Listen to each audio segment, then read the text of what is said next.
A few months ago, I asked Kate Johnson, the president of Microsoft in the United States, what separates a mid-level leader who appears to be stuck in their career versus a senior leader, somebody who seems to grow and excel where others struggle.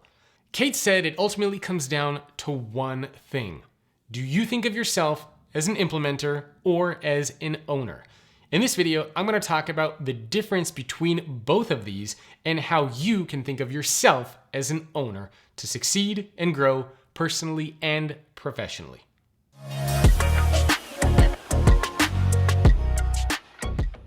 An implementer is somebody who takes direction. They take somebody else's vision, somebody else's actions, and they implement it. They make it a reality. They delegate. They get this vision that somebody else set to become real and true. Implementers also typically give the accountability and responsibility to somebody else. So in this case, an implementer might say, well, this is Kate's vision at Microsoft, and because this is Kate's vision, this is what we need to do. In other words, Kate is the one who is accountable and responsible, and I am doing what Kate told me to do. I am implementing Kate's vision and Kate's direction. This is actually a dangerous thing to do because, as Kate told me, this keeps you in your comfort zone, doing what you're used to, doing what comes easy and natural to you. Meanwhile, you also remove yourself from being accountable and responsible for the outcome. An owner will say something along the lines of, here is what we're trying to do at Microsoft. This is the role that we play, and this is how we are going to achieve it. An owner provides clarity on the outcome and how you as a team or as an organization are going to achieve that outcome. They are passionate, they are excited about making this happen, and they also take on the accountability and their responsibility without passing it off to someone else. At some point, we are all implementers, especially earlier on in our careers. And we need implementers. And guess what? There are plenty of happy and satisfied implementers all over the world who love what they're doing.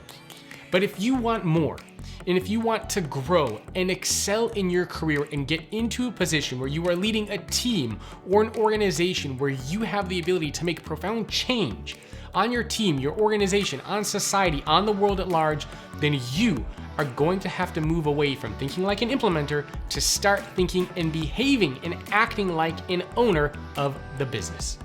As Kate told me, this is not an easy thing to do. This requires courage to take risks and being bold. This requires having humility and vulnerability to admit when you made a mistake and to move on. This requires the ability to learn new things and to have a growth mindset, to understand that you can become better, you can become more talented, and that when you have an obstacle or a challenge that you are faced with, that you have to overcome it. If you want to become an owner at your organization, then you need to be more accountable for driving change. Volunteer for the tough projects that nobody else wants to take on. Be more humble and vulnerable when it comes to making mistakes and learning from them. And think of where you can create value inside of your organization and as a part of your team. Implementers keep the ship running, but owners change the world. We need both. Which one are you?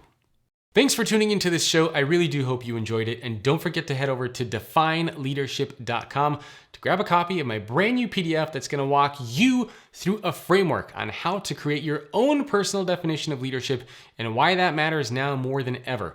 You will also see the definitions of leadership from some of the CEOs I interviewed, including from the CEOs of organizations like KPMG, Oracle, and Verizon. Again, you can get that PDF at defineleadership.com. And of course, I would love it if you subscribe to this YouTube channel for more videos just like this and for interviews with some of the world's top business leaders. Thank you for watching.